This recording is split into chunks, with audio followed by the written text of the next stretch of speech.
Alright, so I'm going to try to make this quick because we have to pack up and get ready. But these are the storm reports for Wednesday. As you can see, 55 tornadoes. So this is the most significant outbreak we've had this month. I believe. I could be wrong. They could have added more reports to previous systems, but I believe Wednesday was the largest outbreak we've seen this month. Very significant. We saw a lot of severe winds, especially in the Ohio, Illinois, Indiana region. And there's been a lot more tornadoes than are currently listed on here. We'll probably see this go up to 60, 70, maybe even 80 by the time Sunday gets here. So if you want to check this, again, just SPC, storm reports, and then just look up the date, which is April 2nd, 2025. But let's go ahead and get into this. So going back to our day one, we are in a moderate, including 4 tornadoes. There's a hatched risk of tornadoes over the Arkansas and northeast Texas, southwest or southeast Missouri region. So be on the lookout for that. That's the same risk that we had the day that the Diaz tornado happened. It's the same risk that we had Sunday. So just keep that in mind. The same kind of rules apply. Don't go out to wherever to, get out of the house for today. You're going to want to be at your house. So be in a safe place. Be watching the weather. Just kind of be on top of it, because that's what you're going to need to do today. Frankly, there's a pretty good chance that we see supercells develop in northeast Arkansas.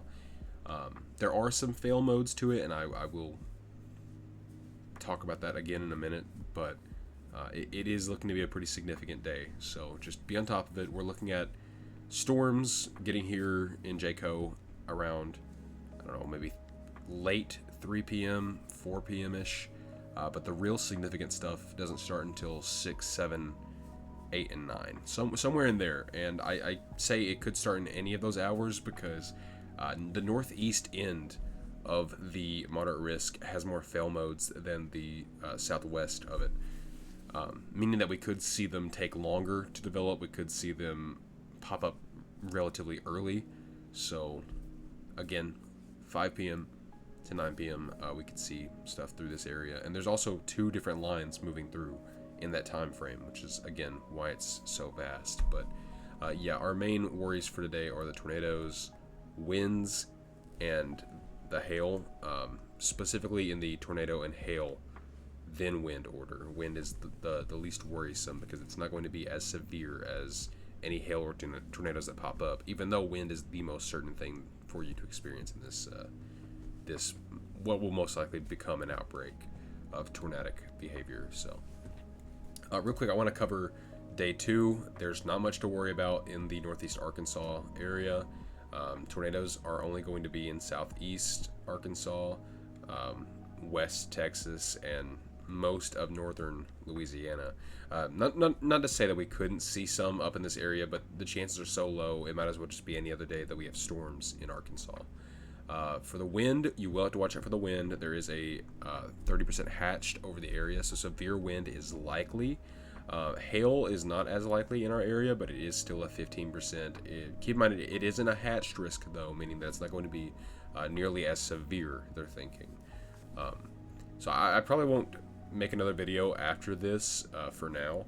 This seems to be the end of the worst from this system that's moved in this week. So just kind of keep that in mind for tomorrow, because I won't be updating most likely unless things significantly change. And then after that, I mean, day 3 and everything past that all the way to day 8 is not in Arkansas from what we see currently. I'll just go ahead and move through while I'm talking. But yeah, what I'm going to get to next is the flood risk. The flood risk is probably the most significant thing you need to worry about in this case. And when I say worry, I mean, just generally try and take care of yourself, take care of your family, have an action plan in place. Obviously, don't actually just stress about it. That doesn't help you at all. But real quick to cover the flood risk, there is a flood watch already out, which covers Jackson County, and then a flood warning, which they don't even have an expiration date on. It's around White River, all the way down from the end of Jayco all the way up to Black Rock. So It's going to be pretty significant. They're actually thinking it's going to be way worse than they originally anticipated with the floods, because we've already gotten about 8 to 10 inches here, and they're expecting to get another 10 to 12 in our area. Now, if that happens, we will most likely see some levee breakings, some overflowing of the White River levee. So keep that in mind. It could be pretty serious, especially if we do end up getting as high as 12. Right now, they only have us in an 8 to 10, but I believe they're talking about updating that rainfall chart to be 10 to 12. At least they were talking about that on their Twitter. So, but yes, this could be pretty serious. We're already expecting at least 34 feet on White River, and I've seen some estimates put it up to 36 feet, which, if it reaches, would be an all-time record for White River, at least around Newport. So, definitely going to see significant flooding again, once in a century storm, both in how long the tornadic threat has been in Arkansas this week, but also especially the flooding. Just keep that in mind. Have an action plan in place. It wouldn't hurt to probably pack up some bags just in case you have to evacuate. I'm not trying to scare anyone, but it's better to be prepared than to be caught in one of these kind of unheard of scenarios in the area. So, yeah, we'll move on to the rainfall outlook just to see day 1 and day 2. They've actually upgraded us to a high risk of severe flooding in both the day 1 and Saturday, day 2, which is why I'm saying take this as seriously as you can. This is very possibly going to be a worse deal than all of the weather that's come this year. So just be aware of that. Real quick, because again, we have to make this fast, since we're going to be packing and heading to our safe place soon. But yeah, this is 6 o'clock, around 6 o'clock, right? And you can already see, again, 1 is the baseline. Once you're above 1, you're looking at favorable for tornadic development. And we're already seeing 2 to 3s in the southwest Jayco area.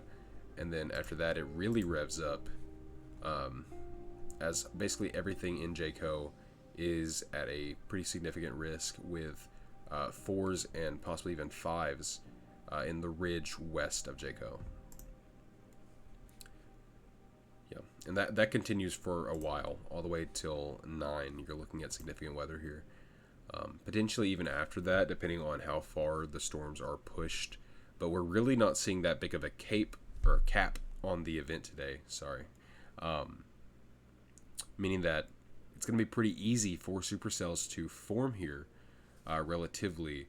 And if they do, they will most certainly stabilize. The issue is if the environment that's here remains by the time the actual weather gets here later. But the cap isn't there. So as long as the storms kind of arrive when they're expecting them to, we're almost guaranteed to see tornadic development. Just keep that in mind. Be on the watch today all the way until potentially 10. The watch right now, the actual tornado watch that's been issued, is until 9 p.m., but we could see that extended or see a new tornado watch be issued for the full eastern part of Arkansas. And if that happens, Jayco might be extended into that just because of the serious environment that'll be here today. But yeah, that's about it. That's all I'm really going to cover for this event. I mean, I guess we can look at the reflectivity while I'm talking. But yeah, just take the event as seriously as you have been taking the other events that have already happened. It could be pretty bad news. The reflectivity here is already showing multiple supercells in a line going over Arkansas, and especially the Jayco, Lawrence County region. So, and that's going to be around 7, which is when they're expecting the worst to get here. It could get here as early as 4, and we'll probably still see tornadic behavior until 9. So it's going to be a long night again. But yeah, just hope that the fail modes activate and it won't be that big a deal. If I do see any update, like us being put under a high risk, I would of course do an emergency screen recording, update video. But I just don't see that happening. I wouldn't even worry about being put in a high risk today. But yeah, that's kind of it. I'm going to get off here and go pack my stuff and head out. But yeah, just especially watch the flooding, but watch the weather today in general. Good night. God bless. Everyone stay safe.